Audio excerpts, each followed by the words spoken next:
Bonjour à tous, j'ai l'impression aujourd'hui de présenter le journal télé de l'extérieur en reportage, vous savez. Il fait gris, 14 degrés, il y a du vent, mais je me suis dit on va la tenter, surtout que je suis en t-shirt, donc ça donnera un peu l'impression qu'il fait très très chaud, parce que ouais, aujourd'hui c'est compliqué. Bon, sans déconner, ce matin je me suis dit que ce serait pas mal que je puisse essayer de lister un petit peu les erreurs que j'ai pu faire lorsque j'ai créé mes différentes structures, hein, les erreurs de débutants. Les erreurs par lesquelles on est beaucoup à passer lorsqu'on crée une boîte, lorsqu'on se lance dans le business. Euh, Ça peut vous servir, hein, c'est aussi le but de ma chaîne, c'est de partager des enseignements que j'ai eus, que j'ai vécus. Et même si vous ne ferez pas d'erreur, vous en ferez forcément, je pense que c'est une bonne chose de pouvoir vous en parler. Alors la première chose, la première grosse erreur qui me vient en tête quand je fais cette thématique vidéo, c'est ce qu'on appelle déléguer, hein. Vous savez, déléguer, c'est se dire, ce travail-là, si je le fais mieux moi, il va être mieux fait que si je laisse un tel s'en occuper. Et le plus compliqué, c'est quand vous démarrez votre boîte et que vous venez d'embaucher votre première ou vos premiers salariés. Bah, il faut les nourrir, il faut déléguer et vous n'avez pas envie parce que vous allez mieux le faire, vous avez plus d'expérience, vous-même vous savez mieux comment ça doit être fait et bon, ça va vous prendre 15 minutes donc vous le faites parce que sinon il va falloir prendre 1 heure et quart et vous serez même pas certain du résultat et vous avez peur que vos clients vous disent que la qualité ne sera pas au rendez-vous et tout ça, c'est des conneries. Je l'ai vécu pendant longtemps. Et le pire, c'est demander à quelqu'un de le faire et repasser derrière lui pour dire bon, je vais le faire. Vous créez une frustration horrible. Donc, déléguer, c'est un parcours qui est très long. Pourquoi? Parce qu'il faut faire confiance, mais il faut aussi se reposer sur des personnes qui n'ont pas votre vision des choses, qui n'ont pas forcément votre expérience, et vous allez devoir les accompagner pendant un moment. Ça s'appelle former ses salariés, former son équipe. C'est pour ça que vous avez pris du monde pour venir vous aider et il faut accepter que les gens n'arrivent pas les mains dans les poches en disant « moi je sais faire, comme toi, pareil ».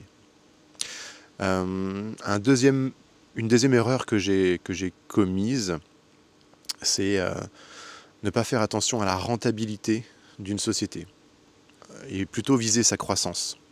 Alors, pour vous le dire plus simplement, hein, si le premier mois je faisais 1000 euros de chiffre d'affaires et le deuxième mois je faisais 1005 et au bout de 6 mois je faisais 5000 euros de chiffre d'affaires, à la fin de l'année 10 000 euros de chiffre d'affaires par mois, bah pour moi c'était juste génial ici, mais cette boîte elle tournait trop bien et trop content et je continuais comme ça. Donc c'est une croissance rapide, on rentre des projets, on les fait, on les sort, sans faire attention à la rentabilité, c'est-à-dire que j'avais de plus en plus de travail, donc j'ai augmenté la masse salariale et j'avais pas les moyens.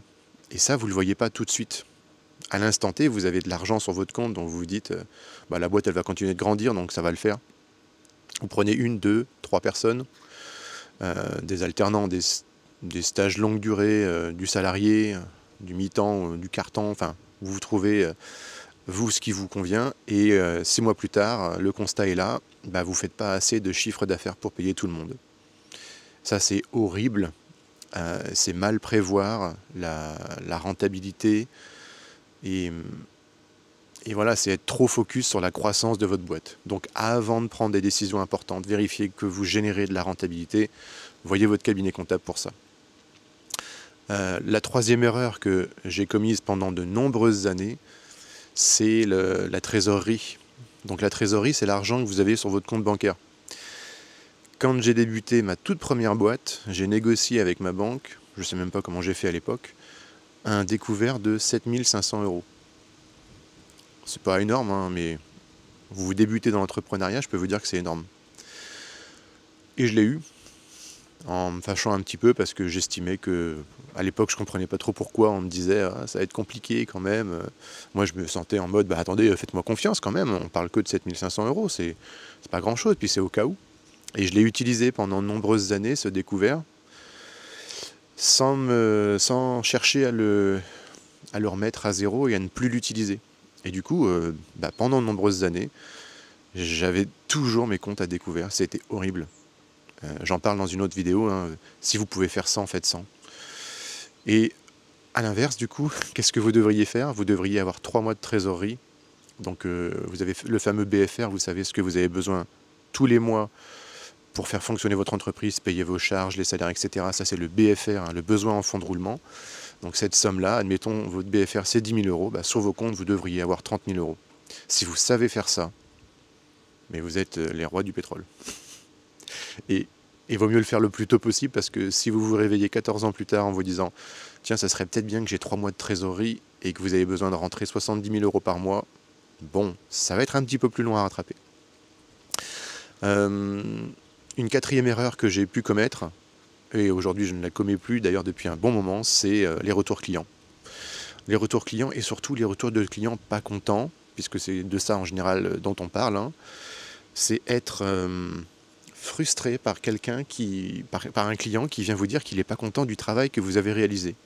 Et s'en agacer, se demander si le client se rend bien compte du temps qu'on a mis dans le projet, de l'investissement personnel, et en être un peu tristé. On a envie de lui expliquer pourquoi est-ce que nous on a raison, pourquoi est-ce que lui il a tort. Et j'ai mis un petit moment à apprendre que le client qui vient vous dire qu'il n'est pas content, il s'en fout de vous. Il s'en fout de savoir qui a tort, qui a raison. Il a payé pour qu'on fasse ce que lui attend. Et même si vous pouvez lui donner des conseils, à la fin, le client est roi. Le client veut.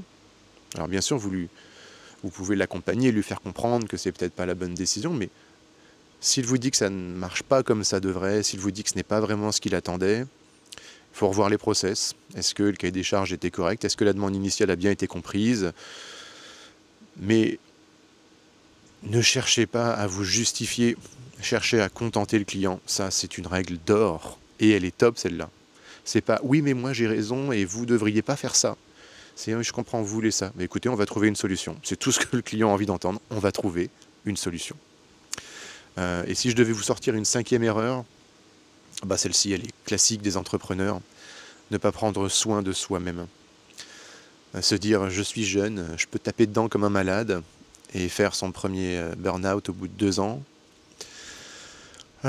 Puis un deuxième au bout de 2 ans. Puis un troisième un peu moins important, je ne sais plus, au bout de 2 ans aussi.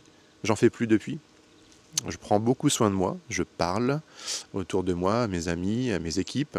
J'ai fait du sport dans tous les sens. Je m'aère la tête. Je relativise.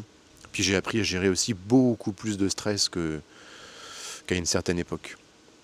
Voilà, ça c'est 5 erreurs. Si vous ne les faites pas, en tout cas si vous les limitez, et vous partez déjà avec beaucoup d'avance sur la concurrence. Maintenant, l'entrepreneuriat, c'est fait d'erreurs, et il faut faire des erreurs pour apprendre. Parce que si je ne les avais pas faites, je ne pourrais pas évoluer, et je ne pourrais pas vous en parler aujourd'hui non plus, hein, non pas que je les regrette, mais bon. Voilà, c'était Julien en direct du stade Tertium. On se retrouve demain pour de nouvelles aventures. Je vous dis petit café et à plus.